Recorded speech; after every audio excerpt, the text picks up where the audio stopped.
Hey there, Messy Sisterhood. This is Thursday, August 6th, and this is Thursday Thoughts. I'm coming to you a little bit later today. It's about 11:30 Eastern Standard Time. Still nannying and still having to find a spot, so I just got the youngest one to go down for a nap, and I thought I would grab a moment. How are you guys doing? 8 months into this year. If there has been a messy year, this is the messiest year ever, right? So what are we talking about today on Thursday Thoughts? I'm going to say that I am channeling a bit of Moana today. I don't know if you've seen the movie Moana. Highly recommend. If you don't have children and you feel silly watching Moana, if you have Disney Plus, just like you sat and watched Hamilton, you can sit and watch Moana. No one will judge you.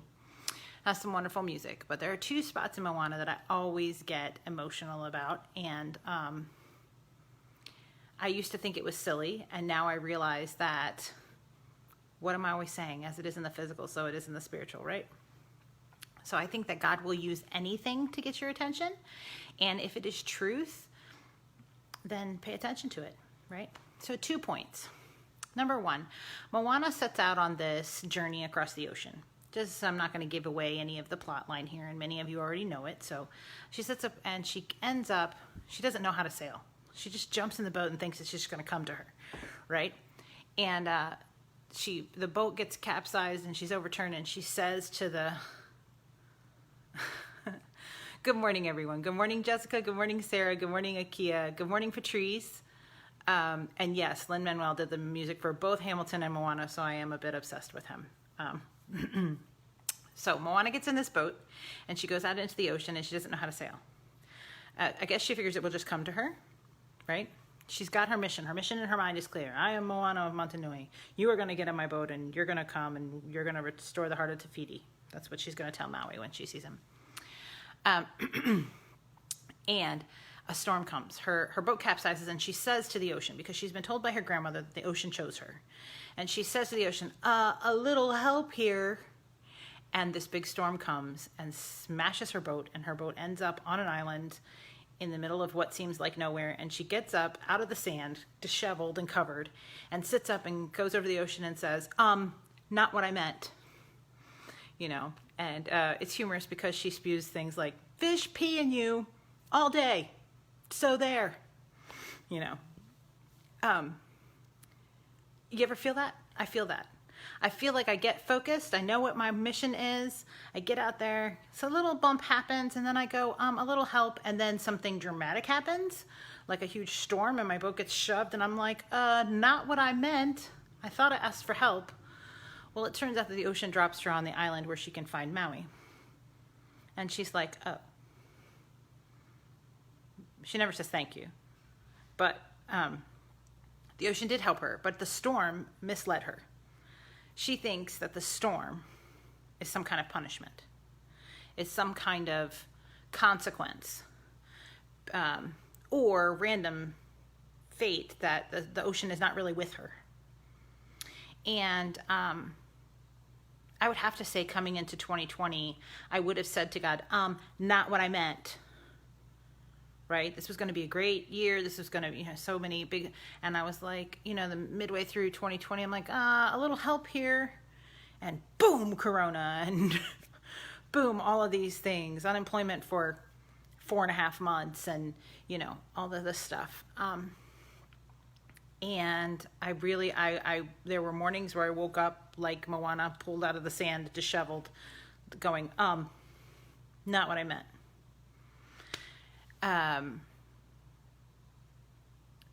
But the storm got her to where she needed to go. Are you experiencing crazy storms in your life right now? Now, nobody can see you. You might feel like I can see you, but I can't. You know your heart, you know your mind, you know your life. Are you experiencing crazy storms right now? And in the midst of those storms, do you feel like, God, that's not what I really meant when I said, anywhere you need me to go? It reminds me of those disciples who got in the boat.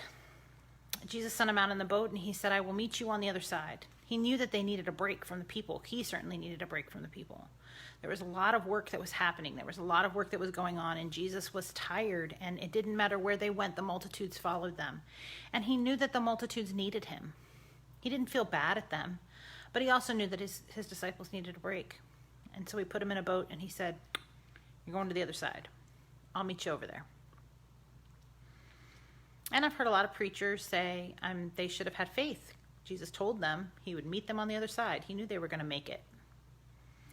But about halfway through their trip, a storm swelled up on the Sea of Galilee, and these fishermen, these seasoned boatsmen, sailors, pick up into a storm that terrifies them, it says. And Jesus sees them in the storm, and he walks out on the water to go and soothe them. Peter had one of his greatest moments with Jesus in the midst of that crazy storm. A lot of people call that story Peter, taking his eyes off Jesus and sinking, but Peter walked on water. Peter walked on water. He was the only one brave enough to get out of the boat. And I'm sure in the midst of the sea and in the midst of that storm, these seasoned fishermen, these sailors who knew what they were doing, think Deadliest Catch, right? Big storm, big swells. We're kind of like, Jesus, this isn't the kind of break we thought we needed. I don't know. I'm putting words in their mouth, but Scripture doesn't say. But I have certainly been in the midst of storms, and the first thing that came to my mind wasn't, oh, but Jesus told us we're going to get to the other side, so we're all going to be fine. It's all peachy. We're all going to be great.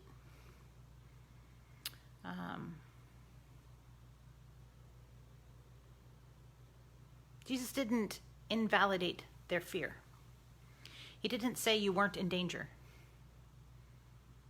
He walked out on the water and he said, I'm right here. Don't be afraid. Maybe that's where you are. Maybe you set out on this journey. The destination is clear. It's right on the other side, but you've hit a storm that you didn't expect. And you're kind of like, this is not what I was asking for, God. Jesus sees you. He comes to you.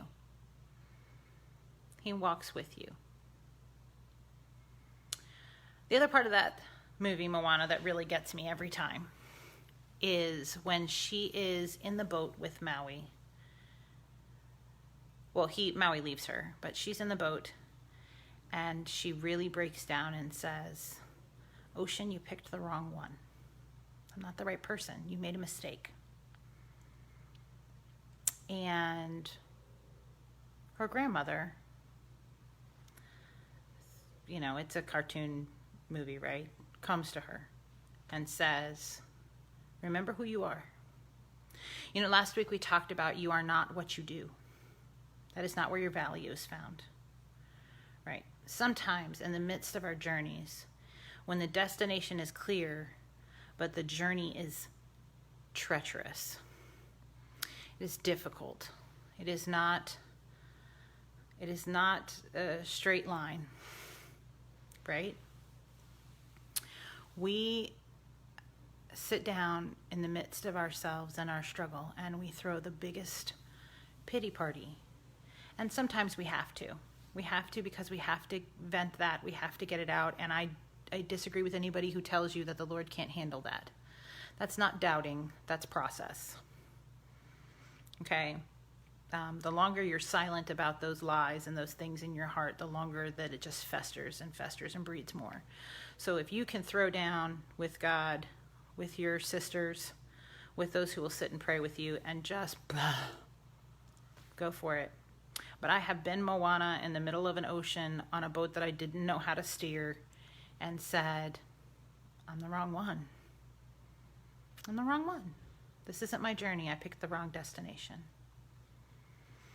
And I have been blessed to have a grandmother and sisters and a mother and a legacy of women who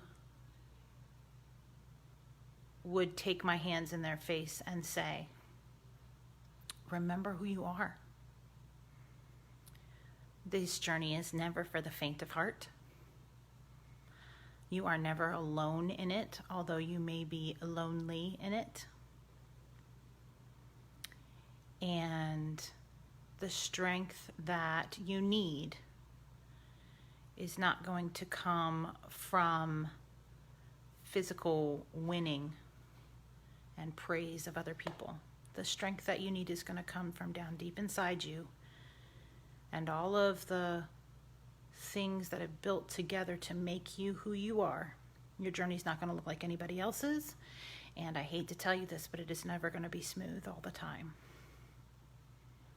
And I break every time because that is truth. And I'll tell you where I saw that truth this week. There has been a terrible explosion in Beirut, Lebanon. There was already terrible struggle economically there. There was already terrible political things going on.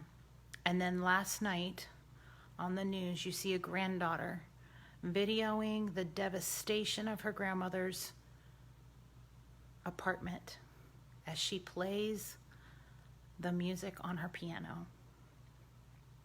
See, our life song will sing out over the chaos. And that is victory. That is powerful. That is when the ocean calms because they realize this journey is not for the faint of heart, but we will overcome it. If it was easy, everyone would do it. It's not easy. Whatever you are called to do in life is not easy. And the journey shapes you. And the people who have loved into your life shape you.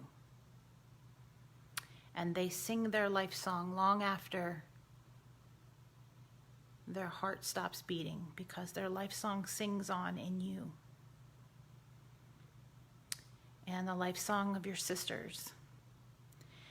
And I believe that that is a symphony to God. That is how we pass it down.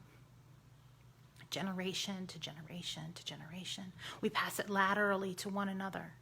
The New Testament says over and over to sing hymns and spiritual songs to one another, even more as the day approaches. In this life there will be trouble. This journey will not be smooth.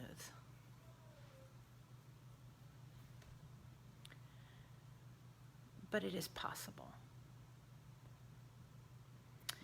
And when you have forgotten how to sing, and when the chaos is too much, and when you think you're the wrong one, that's when we must sing to each other. And we must remember. We must remember.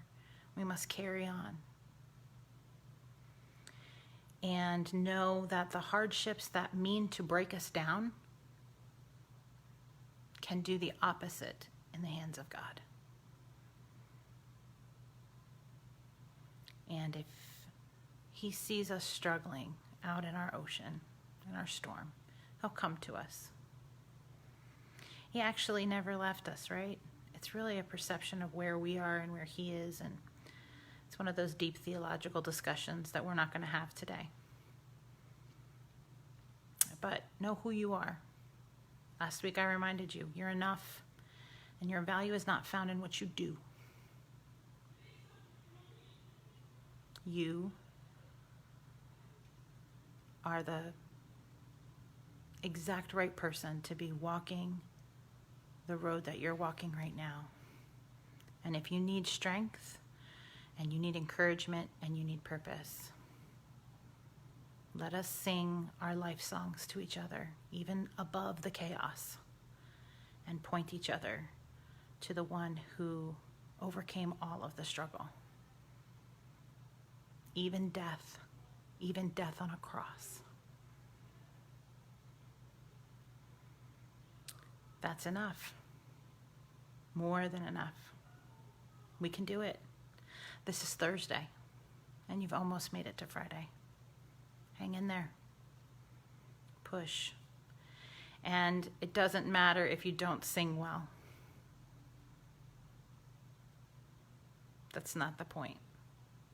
Let your life song sing to Christ above the noise. I love you guys. Happy Thursday. See you next week.